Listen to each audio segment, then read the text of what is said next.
Right, what's up guys? This is Sam Ho, and today I want to talk about how you can be more present to the moment and access the power of now. But first of all, what is presence and why is it so important? So being present to the moment just means we're able to empty your mind of any thoughts and distractions so that you can pay attention to what's going on right now. It's how you can spend time with your family or your loved ones without always thinking about work, or how you can, when you're speaking to someone, you can just truly listen to them without having to always thinking about what you're going to say next or how you're going to respond. Right, so how do we be more present? So first of all, it's recognizing that your mind is actually the single most greatest obstacle that you need to overcome. Now, the human mind is an extremely powerful tool, and it's what sets us apart from animals or from plants, which is that we're able to think about our thoughts and have things like imagination. But your mind is just a tool, and if you can't control it, then it controls you, or it possesses you. How many times have you been in a situation where you're like, I just can't stop thinking about what happened in the past, or I can't stop worrying about what's going to happen in the future. And this is just essentially a case of compulsive thinking. It's where you no longer feel like you have the choice or the power to kind of stop thinking. And this is what it means to identify with your mind, where you just become trapped in time, where you're constantly living your life, or you're living the present moment through the eyes of the past and through memory, or you're constantly living the present through anticipation of the future. And essentially what's happening is your mind is robbing you of this present moment, because the present moment or life is happening right now, right here in front of you, but your mind is taking you elsewhere to the past or the future. Now, the solution to all of this is to disidentify with your mind. Now, what that means is you need to be able to take a step back and observe your mind. And the reason why this is so powerful is because the moment you can disidentify and observe your mind, it automatically loses its control over you, because you're now in a position where you can silence your mind and determine whether or not you want to listen to it.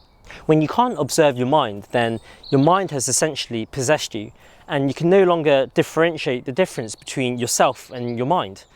And this is when you just become completely at the mercy of your mind, in terms of you think whatever your mind decides to think, and you just won't be able to stop. Now, think about when you're in a calm state of mind and you're able to have a conversation and you're able to communicate with someone. And then look at the scenario when you're now having a big argument and you're in a big, a heated emotional discussion, and then your mind and your ego takes over and you start saying all these things that but we both know that that's not your true self when you're saying these things. And it's because your mind has taken over and you're just completely at the mercy of it. Being able to observe your mind takes a lot of mental strength. But just like with any other muscle on our body, it's something that can be trained to get stronger with mental exercise. And that mental exercise is called meditation. Like, meditation is not just about sitting there and doing nothing, just like chilling out. It's quite the contrary. When I meditate, I'm sitting there and I'm emptying my mind of any thoughts. And then I'm also sitting there very patiently and I'm just observing my mind. It's just like I'm waiting for it to speak up, and I'm waiting for these thoughts to appear, so then I can then look at them and then make a conscious decision to kind of stop and let them go. While you're meditating and you're free of thought, then you're very present to the moment. But then as soon as you kind of having thoughts, then you'll start noticing, your mind is taken over and you're starting to think about all these random things. And sometimes these isolated thoughts will stack up and they'll form a chain of thoughts, and you'll just be completely, your consciousness will have dipped for that period of time when you were thinking. But then hopefully when you kind of snap out of it and you think, I'm thinking about all these random things and I want to stop, then you would have brought your level of consciousness back up and you would have returned to the present moment, and then you would continue your meditation. And now that period of time when you were having all those thoughts is when your mind has possessed you. And at that time, that very moment, you wouldn't know that your mind has actually possessed you, because you'd be thinking about all these things and you would have forgotten what you're actually doing, which is you're trying to empty your mind of thoughts. And I guess the goal is, with practice, you should be able to kind of reduce the amount of time in between those thoughts and those when you're dipping in and out of consciousness.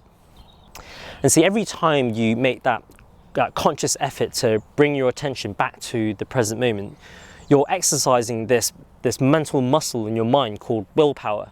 And this is essentially how you build that self-control, which is the key to being present to the moment. Really pay attention to the things that you can hear, and pay attention to the things that you can feel, and pay attention to, your breath. And when you do this, your mind becomes empty of thought, and then you start experiencing the very essence and the bliss of what it's like to be present. Why do you think there's a lot of people out there that really enjoy doing extreme sports like bungee jumping or skydiving? They're trying to chase this thrill of the experience of being intensely present to the moment. The sheer intensity of those experiences, it renders your mind speechless, and it almost forces your mind into a state of intense presence, because it's very hard to be thinking about anything else other than what you're doing in that current moment, right? Imagine if you just jumped off, a plane and you're in the middle of a skydive.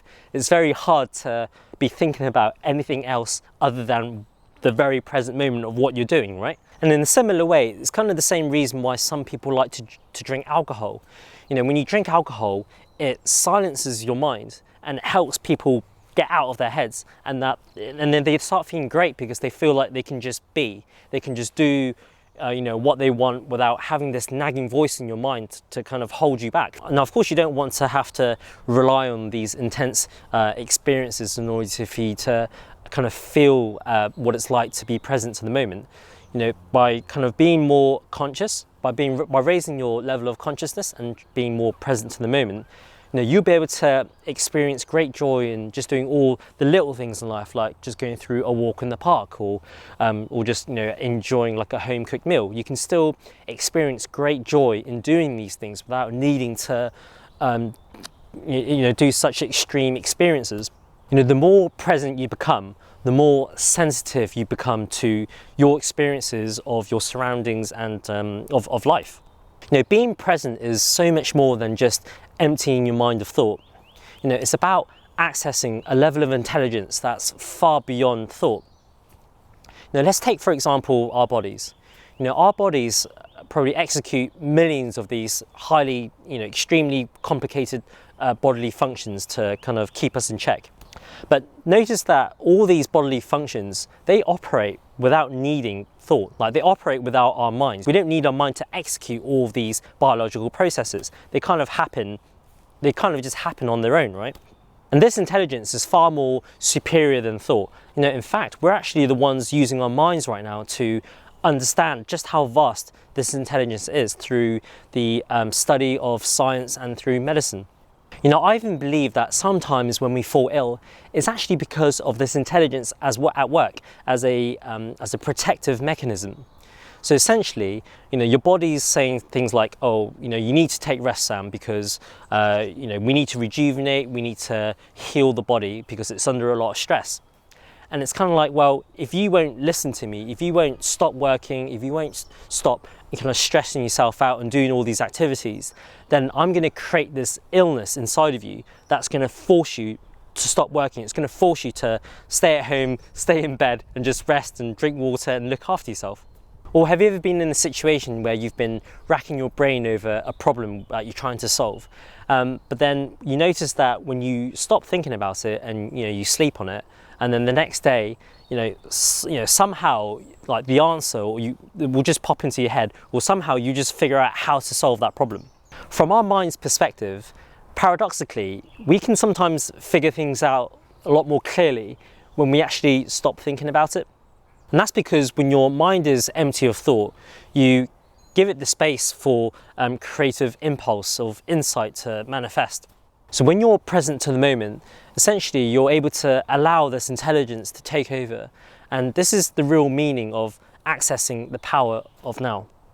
Being present to the moment also means accepting the present moment. All the good times that we have in our lives are very easy to accept. But what about the more difficult times, or the bad times in life that we all inevitably go through at different parts in our lives?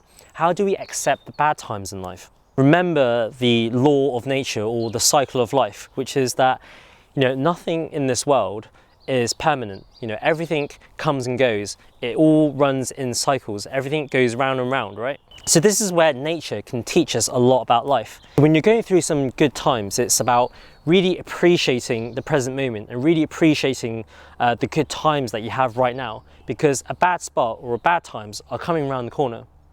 But then equally, when you're going through some bad times, it's kind of take solace that it's not going to last forever, and don't dwell on it for too long, because good times are going to be coming around the corner as well. And kind of round and round we go. Once you can have this mindset and this understanding of the law of impermanence, that things always come and go, nothing lasts forever, and you can stop resisting the present moment and you can start resisting life, then life then starts to flow with ease, and it becomes a lot easier to accept the present moment. Now, our relationship with the present moment is the same as our relationship with life. It's if we always see the present moment as something that we have to overcome, we always see it as an obstacle, and we always want to get past it. We always want to get to the future. We're creating this inner conflict within us between the now, which is what we don't want, and the future, which is something that we're trying to get to. Then life always then becomes this big problem. It always becomes something that we have to solve, that we always have to get over in order for us to try to be happy. You find yourself always waiting. You're always waiting for some point in the future, and it's like you're saying, well, if I can just get to the end of the day, or I can get to the end of the year, or once I've just got this or I've achieved this, then I'll be happy. Then it's like, well, if you can't appreciate the present moment, then how do you think you'll be able to appreciate the future when that future becomes the present moment? Right, so just as a bit of a summary, guys, to be more present to the moment, you need to first understand that you're not your mind, and most importantly, you need to be able to disidentify yourself with it. And the way you do this is by being able to take a step back and observe your mind, and practice meditation to kind of practice developing that willpower in your mind, and developing that self-control over yourself, so that you can kind of clear your mind of any thoughts and distractions and kind of focus on the present moment. And we also talked about being present to the moment is so much more than just emptying your mind of thought. It's about accessing this level of intelligence that's far beyond thought. And finally, being present to the moment is synonymous with accepting the present moment. Having this mantra of "this too shall pass." If you're in a good spot, know that a bad spot is coming around the corner. But then equally, when you're in a bad spot, a good spot's coming around the corner, and round we go. And this is the cycle, and this is the law of nature, and this law of life. And I think when you can understand that, life then flows a lot more easier, and you're able to deal with the ebbs and flows of life a lot more easier, and you're able to be more present to the moment. And we can maximize the experiences of all of these moments that we have in this thing called life. All right, guys, I hope you guys enjoyed this video, and I'll see you next time.